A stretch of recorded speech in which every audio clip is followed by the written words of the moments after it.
Now, John, I'd like to introduce to you the Sikh Riders of America. These are the Bakersfield Chapter Sikh Riders of America. These gentlemen were in our Veterans Day parade the other day and took part in that. And do you understand, I mean, I know you, John, by the way, is a blogger. He has a blog on rightwingnews.com. And we've known each other for 10 years, but we've never actually met in person until today. But are you aware of there are differences? You know, these guys wear turbans, but Muslims don't wear turbans. But for some reason, some people think that they're Muslim. And since 9/11. Oh, totally different. Now, one thing, though, I was looking. Does anybody have knives? I thought you guys were supposed to have knives or swords or something, aren't you? That's when you baptize. Oh, so you don't wear the dagger all the time? No, only people that once they baptize, they become army of God, and that's when they keep it for self-defense or to protect somebody else. Gotcha. That's right. For defending other people. Yes. I'm a big self-defense guy, you know, and I believe in defending other folks. Mandeep, let me ask you. Now, you and I spoke on the phone the other night. Yes. And I told you I don't really know that much about the Sikh religion, but I know you're not Muslims. And I'm still shocked at, here it is, 15 years now since 9/11, and people still are confusing Sikhs with Muslims. Right, and, I don't blame anybody, to be honest. I think how I feel is just ignorance and somebody who never been to that part of the continent.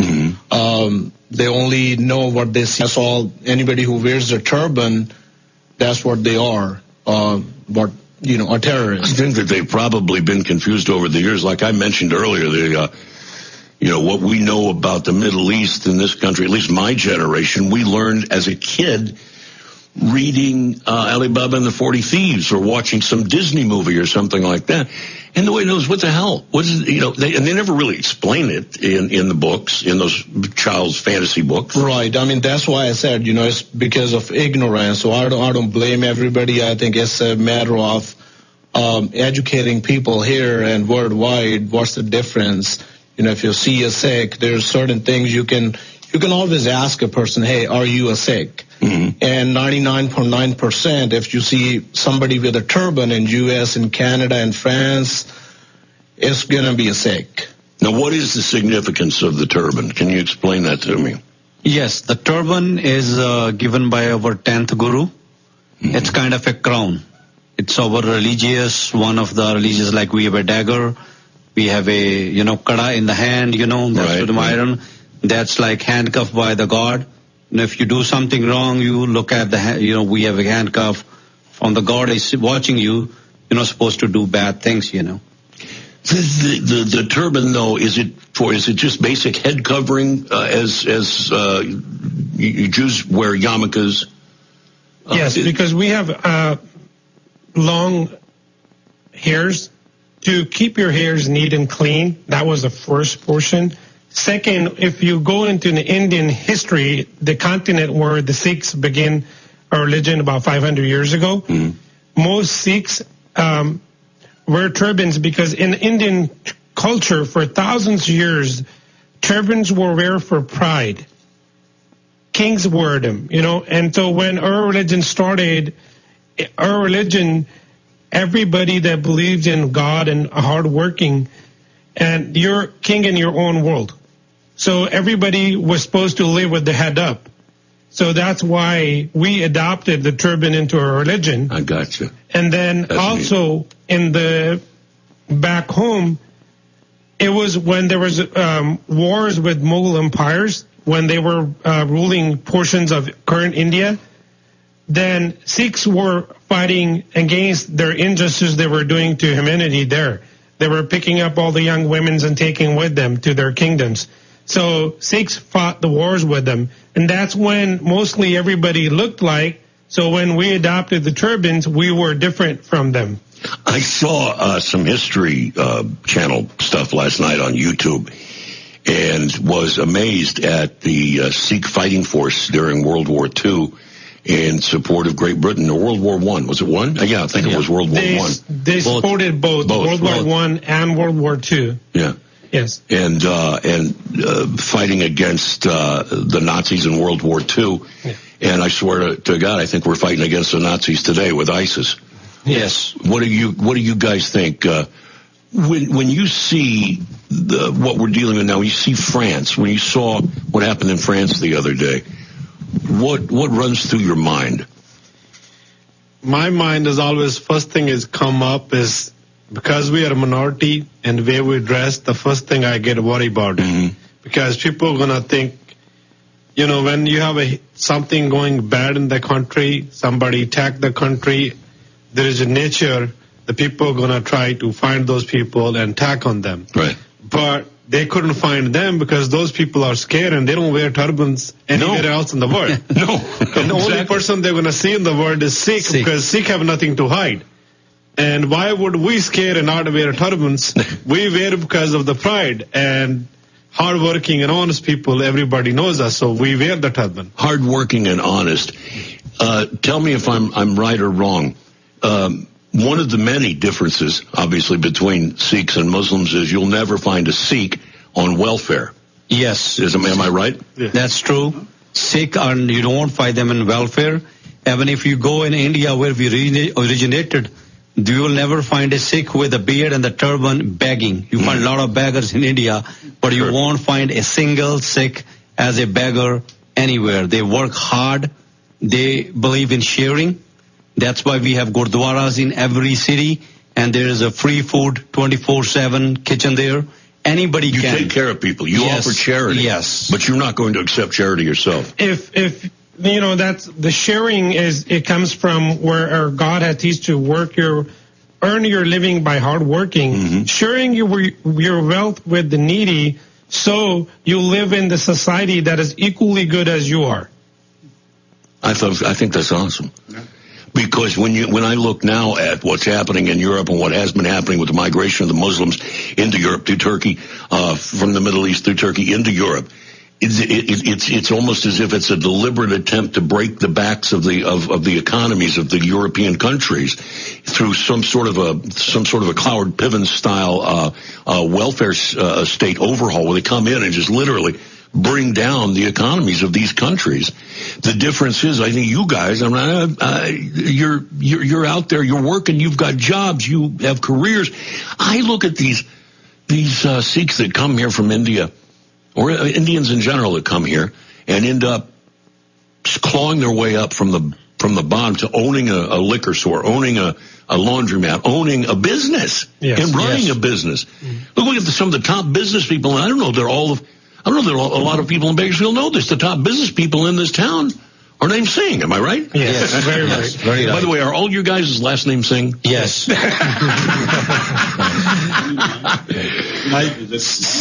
Singh means a lion. Lion, yeah. I want to share a history with you for the World War I and II. Okay. 218,000 Sikhs fight in World War I and II.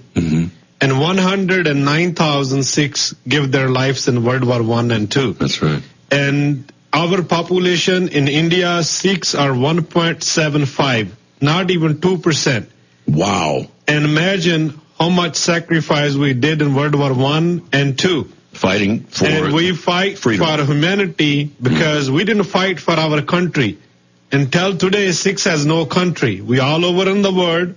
We are part of India, but we are minority in India. That's right. So we did sacrifice our life for humanity, for all over. How much of the Indian economy do you guys? How much of the GDP do you control? Probably 45%. That's what I was going to say. Yes. That's pretty high. It's amazingly high.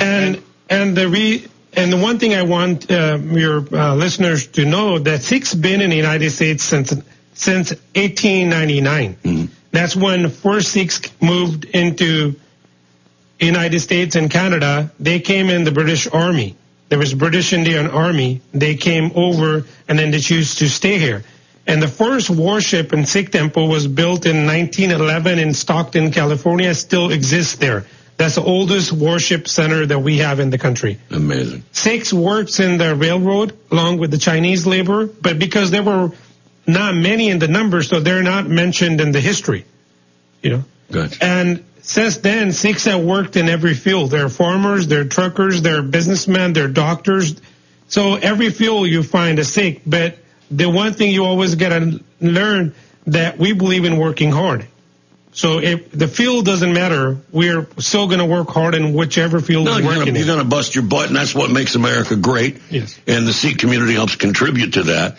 And I want everybody out there listening to know that when you see one of these guys riding around with a turban on, don't start going, hey, look, I don't want them terrorist, Muslim, scumbag, some bitch. You're not dealing with reality here, folks, but we'll continue more with my new friends from the Sikh Riders of America Motorcycle Club, Bakersfield chapter, and John Hawkins and Tiffany hanging out. Howard Marcus here. It's a free-for-all Friday. This is KNZR. If you want to save the whales. Bring 2 stuffed animals to the game, and when the Condors score their first goal, throw them onto the ice. And the Bears have hit the ice here at Condors now. Scores open at 6 p.m. The puck drops at 7. Tickets are on sale at Rabobank Arena box office. Or save some dough and call the Condors at 324-PUCK. Jaz Mckay. Guys, take your vitamins, and your biggest vitamin is Jazz every day. KNZR. And we are back with the Sikh Riders Motorcycle Club, Sikh Riders of America Motorcycles Club, and Mandeep is here. You're the only, now your name is Jaggi. Juggy. Yeah. I love that. Now that's a name I can remember. Juggy. Surrender. Okay, now are these road names? Because I know you guys are bikers. Are these road names or are these? No, these are my real names. Your real name, and your name is again? My name is Gorinder Singh. Coriander? Is it Gorinder. Gorinder Singh. Now his name I got because it's man. You can't forget that. You Right? can't forget that one. I told my wife about that the other night after you and I spoke on the phone. She just shook her head. She goes, you guys, I don't know what's wrong. But it's good to see that even in another culture, another religion, we can still joke and laugh about these things. Right. You can't joke and laugh about things like that with Muslims, can you? What's it like? You guys have undoubtedly had probably more exposure to followers of the Islamic faith than I have. Yes. You have dealt with them. We dealt with probably a couple of them. I shouldn't say personally I dealt with a lot of them, to be honest. But honestly, how I feel is I don't think I'm against any person or any religion. I think it's pure ignorance. Even if whoever is a terrorist, let's say somebody do a terrorist attack, I don't think that person should belong to any religion, because I think that person doesn't deserve to belong to any religion, and he or she doesn't have any values of any religion. No values of human tells life you anyway, to kill right? people. No religion tells you to kill people. Well, I don't know. This book right here, okay, I say does. It does. I haven't read this, but if you say so, I believe you. But I got to read it myself. It does. The Holy Quran. I have a copy of it here in the studio that I keep around just for references. And I've read the book. I've read the thing 15 years ago or so. Okay. Read it from cover to cover on a challenge from a couple of Muslim fellows up in Fresno that I knew. And I read it from cover to cover, and I said, look, I can't abide by what you have in here. And what you don't have, and this is what they do about Christianity all the time. We hear this all the time, don't we? What about the Old Testament? Oh, look what they did to women in the Old Testament. And they did the gays, and they did. We had a Redeemer.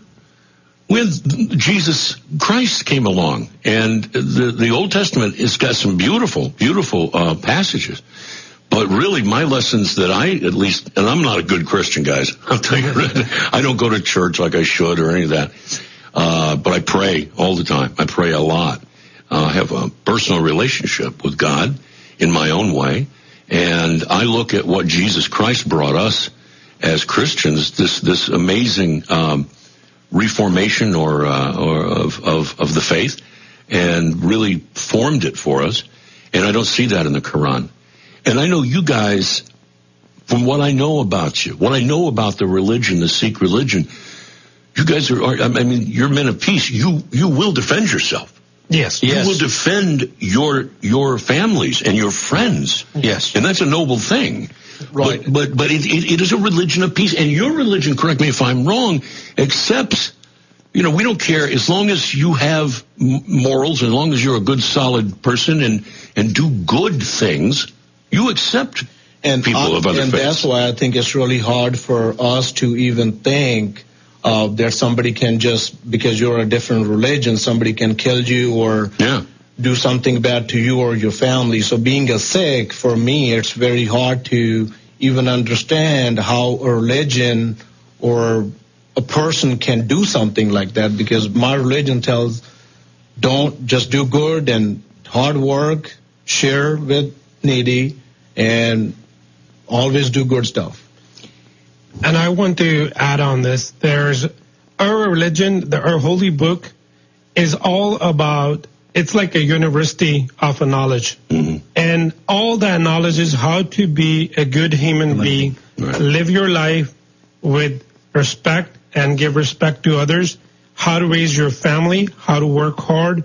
So our holy book teaches how to love others, not to hate others. So if somebody doesn't believe in Sikhism, that doesn't mean that is not a good person. No. So that person is as good as I am. I am reading or believing in that religion because I'm choosing to be that way. Also, our religion, holy book, teaches that you don't forcefully convert anybody to any religion. So if I'm a Sikh and there's somebody, and it hasn't happened in history, where Mughal Empire, which would be a Muslim empires in India, was trying to convert Hindus forcefully to Muslims, Sikhs stood up against that, fought wars against Muslim kingdoms, not people in general. That was more of empires. So it was like a kings, they had their military, but Sikhs has no military at that point. So Sikhs gathered and fought against that injustice they were doing, forcefully converting. Back then, even there was a less number of Christians, but they were forcing them to turn to Islam. Also, they were forcing Hindus to be Muslims. But that was done by a government, that king at that moment, not in general public. You know, when, like I was sharing with you earlier, when we had our own king, Maharaja Ranjit Singh. Right, it's Punjab. Correct? Yeah, Punjab. His kingdom, everybody lived side by side. You know, all the different religions and cultures all together. Yes, and there was Muslims, there was Sikhs, there was Hindus, and there was Christians back home. And the king built temples for every religion back then. So everybody had an equal right. I also think it comes to how the governance is run to have the peace in every nation. If there's government not running the show right, then there's going to be problems. Let's take another break. We'll be right back. More with the Sikh Riders of America. I want to know how you guys came together as a motorcycle club. And a couple of you look like bikers. Actually, Mandeep, you just look like a college kid. Not today. I didn't want to scare you today. Did you ride your bikes or no, I drove my car. You drove your car. Yeah, it's a little chilly out there, I think. We'll be right back with more. This is the Jaz Mckay Show on KNZR. You're listening with the Sikh Riders of America and Juggy over here, who is, you're without about doubt, you got the coolest beard in this room. Thank you. The Duck Dynasty guys would be very proud of that beard, my friend. That's a lot of my friends tell me that. That's a beautiful beard. I want you to reiterate again the significance of the turban, because I think this is important. You said that in India, that what was the rule that only the kings or those people of notoriety in the Muslim faith could wear the turbans and nobody else could wear them. Yes, in that time period of Mughals world, the Muslims were ruling. They were from Middle East. Mm-hmm. They were ruling the India, that part of India. And they said, the whole over the India, you know. And they said nobody can wear a turban. Only the kings, the superior, the royals can wear the turban. But when our gurus came, they said we are a son of a gods and everybody's equal, and we'll wear the turbans, and nobody was supposed to keep the weapon. That's when they started keeping the dagger and the kirpan. Kirpan means like to save somebody, you know, for the self-defense of other people. I'll tell you another one of these videos that I saw last night on YouTube, which I loved. This one was the story of a man. He gets up, he's getting dressed, he has his little bit of coffee, wraps his turban, wearing a nice suit and tie, goes to the airport, and he immediately gets harassed by TSA. And they want to know this and that. We'll take off the turban. Well, I can't. It'd take me too long to get it put back on, and I've got to get a plane. I'm about to miss my plane. And he's being interviewed in a separate area. And he looks through the glass and sees a little boy, and he takes a bite out of a candy bar, and then he collapses right there in the middle of the airport. And the man jumps up, and the TSA agent says, come here, you can't leave. You're not allowed to leave. He said, I'm a doctor. Let me go and take care of this boy. Yes. And he goes out, and the boy apparently was allergic to peanuts and had inadvertently ingested some peanuts in that candy bar, and he used his, what is it? The dagger? Yeah. To do a tracheotomy on the boy. And that's interesting that you bring up, because that is exactly what that little film was about. That's what that dagger is for, correct? Yes. Right. And other thing also I want to add is, as you said, you made a good point. Worldwide, Sikhs are playing a really positive role. In any country you go, let's say, recent example, Canada, their defense minister is a Sikh guy now. Really? Oh, that's right. Yeah. Brand new guy. Yes, it just happened, right? He served in police department for 10, 11 years before, and he served in Canadian Army for 23 years, and now he's the defense minister of Canada. It's a big thing, but not only him. I think you go anywhere in the world, in Paris, Europe, Canada, U.S., Australia, you will find Sikhs, business owners, doctors. You will always see them doing positive where they live. You're not going to see them rioting in the streets. Right. Also in England, one of the Lord they appointed is a Sikh man. And also in Singapore, their army chief is a Sikh. Sikhs have been around we migrated around the globe because we were a minority in India, and even the Indian government is not doing the justice or doing the fair with the Sikhs, because there are some radicals that lives in India, and they don't want to see Sikhs holding a big share of the wealth. And so they have done so many things to Sikhs, so Sikhs decided to migrate. But you do own the wealth because you actually work for a living. Yes. You bust your hump. You take care of your family. You take care of your friends. Yes. It's a true community. Yes. Based in love and tolerance. Yes. And also what I was bringing up earlier, where Indian government has attacked our church in 1984, and the same year in India's capital, they killed 30,000 Sikhs by political-led mobs. Killed 30,000 Sikhs. Up to today, 31 years later, not even one person been punished for killing 30,000 innocent people. Thousands misplaced and had to move to different cities, and their life hasn't been able to put together even today. And even up to today, there have no justice been delivered. So at that point, that's when a lot of the Sikhs choose to move to Western countries, where they moved to England, France, Germany, Canada, U.S. Even you find Sikhs in Mexico, they're doing a business there, living their life there. The Sikh Riders of America. Tell me how this organization came to be, will you? I'm gonna when Kansas Sikh temple got attacked by a person, that's when we were sitting as a friends, and we all had the bikes, and we're talking what we need to do to educate people. So you guys were riding motorcycles before? We were riding motorcycles before then, but there was not a group, because we never felt that there was a need for a group. And at that moment, we thought, what we need to do to educate people. So first thing came in our mind that we need to go and be within the people. We're so busy in working, getting our life straight, because we migrated from another country. You're trying to put your life together here, but then you also have to watch what's happening around you. Your temple has been attacked by an individual who thinks you're not who you are. This is right after 9/11. No, that's in 2003. Okay, 2003. 2012. 2012, the guy went into our temple in Wisconsin. Oh, that's right. I do remember. Yeah, I was thinking the one up in Fresno. No. This is the one. Yeah, I got you.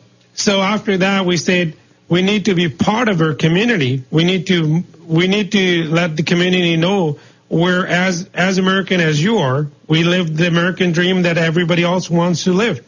And we're living the American dream. So we say, why don't we start a motorcycle group and be part of the big events and be in the people, so people will come up to you and say, why are you wearing a turban? Who is Sikhs? You know, so they will ask you a question, and that's when you have opportunity to answer them. If you're not involved in the community, there's no way you can educate them who you are. Exactly. You know, there's people who's still not using the internet. There's people who doesn't listen to radio. There's people who doesn't watch the news. There's people who never went to school. So if you move into society, that's the best way to educate them. Yeah, get out there, get amongst them, talk to them, communicate with them. Yes. And, go on the radio. Talk to them. That's one. And go on the internet, your Facebook. Tell us about the Facebook page, will you, man? It's pretty, to be honest, we're overwhelmed with the responses we get on our Facebook page for Sikh writers. I mean, most of them are positive. We do get some negative response from people, and I don't think we get mad at it, to be honest, even if we get something racial put on our website or on our Facebook page. We try to still answer the question or try to teach the person. Maybe we try our best to teach, but there's still some people who will do what they still want to do. We can't change everybody, but we're trying to make a change. We're trying to change the perception, how people perceive when they see a person, when they see a man with a turban or a woman with a Punjabi dress, or a small boy with a patka, we call it. It's a small turban for kids of young age. And recently, I think after the Paris attacks, one guy put a selfie in 2014, and somebody edited, photoshopped that picture. I heard about and this. Made that iPad look like a Quran. Right. And put a kind of bomb vest on it, a suicide bomber vest on it. And a Spanish newspaper literally put that picture in the paper and said, this is the guy, one of the guys, which is responsible for the terrorist attacks. That's outrageous. So, that's our intention. We don't want any innocent Sikhs to be targeted just because how they look. Exactly. And also in our holy book, the one thing is about the women's. In holy book it's written, you never disrespect a woman. That's right. And the first holy book probably in the world gave equal rights to women. The word comes, so kyo manda boliye jit jame rajan. That means you never say bad to women. They are the one who give birth to Jesus. They are the one who give birth to our gurus. They are the one who give birth to kings. They are the one who gives to birth to the queens. So you never disrespect a woman because she's a woman. I think that was the first thing I learned about your religion. I was living in San Jose. This was many, many, many years ago. And I was in a punk rock band called Eat the Rich. And we played around town, different little parties and venues and whatnot. And there was a young man, probably in his early 20s like I was, played in another punk rock group. I can't think of the name. And all I knew was he had long hair. And he looked like some old, like some throwback to the 1960s. Had long hair, had a little bit of a beard growing and everything. And then one day I see him in a turban, and we got to talking, and he was explaining to me about the religion. And I asked him about the dagger, and he said, like you did, it's a special tool for helping people and for self-defense. And if you mess with my woman, you're going to taste it. He said, Sikhs, unlike any other religion, have the utmost respect and admiration for all women, and they would never insult another man or a woman. And I got to know him fairly well over the course of about a year, and I got to go to his home and meet his family. And there was that was my first experience with it. Because honestly, I did not know. Right. And I did not know what the Sikh religion was all about. Also, in Indian history, before in India, before Sikhism come in India, women used to die once their husband died, and they cremate husband and woman's. Even before in Indian history, 2-3 women, but they all jump on him and they all die at the same time. Wow. When Sikhism born, our religion say no, you have your own life. If somebody leaves this world, it's nature of God. You get a birth, by his order, and he takes you when he needs you. So you have a life, and you live and take care of your kids and family, and you can remarry. And it's not, you're not owned by one man. No, I love that. It's just awesome. Also, I want to add on to our group. Our group, Bakersfield's home to our group. It started here. Now it's national. We have members throughout of California. I called the phone number the other day. I talked to a guy in Dallas. Dallas, Texas. And all our members are doing a wonderful job being part of the community, and they're out there educating people who Sikhs are. That's our main mission. And go to the website or the Facebook page. Yes. And it's Sikh Writers of America. Yes. And just so you know, it's spelled S-I-K-H, not S-E-E-K. And you'll find all the info there. What's your next big event? Do you have one? We're going to be part of the Christmas parade here in town. We're going to be part of the toy run here. And then we have a big event in Bakersfield. Is going to be our annual ride that we just finished this past October. It's going to be second Saturday of October next year. Fantastic. So we're going to raise money we've been raising money for local Wounded Heroes Fund, 999 Foundation, and Armed Forces Support Riders. That's what we raised the money for. Awesome. Yeah. Love you guys. And there's one thing I really appreciate you coming in. What's that? I think we talked about how our holy book is. I'm pretty sure not too many people are going to go and read it, but I just want to give a glimpse, just a line from the holy book. Please do. Just to let people know what it's all about. And usually most of stuff is going to be pretty familiar with this line. It says, "None is our enemy and none is stranger to us. We are in accord with one and all." Awesome. God bless you guys. Appreciate you coming in. Thank you. God bless America. And God bless the Sikhs. We will be right back and wrap.